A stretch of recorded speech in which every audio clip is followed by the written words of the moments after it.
Infovec, il programma veneto-brasiliano delle nuove in lingua veneta.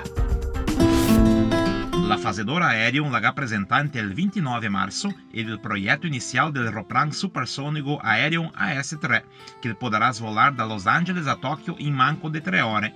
Il Aerion AS-3 è un roplan comercial Mach 4, che vuol dire che potrà volar 4 volte in più svelto delle onde del son. Il sarà bom da portare 50 persone in una distanza di 13.000 km. Nostra visione è un futuro dove l'umanità sarà buona andare subito sul nostro pianeta intero in una scianta di 3 ore. Il volo supersonico è il punto di partenza, ma questo quasi è solo il comincio, dice Tom Vici, presidente della fazedora Aerion.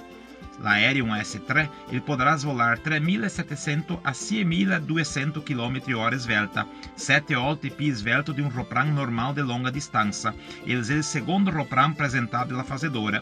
Il primo è l'AS-2, che è buono da tenere il rento solo che da 8 a 12 persone e che è più di 1.600 km/h svelto, quello che farà il viaggio tra Nova York e Londra in 4 ore e mezza. La produzione della S2 comincerà nel 2023, col primo volo nel 2024.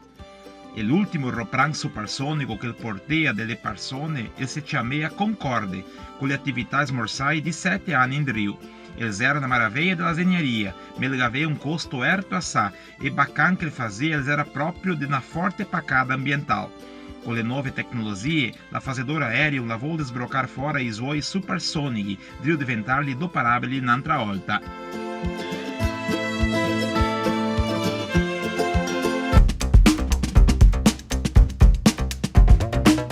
Infovec, il programma veneto-brasiliano delle nuove in lingua veneta.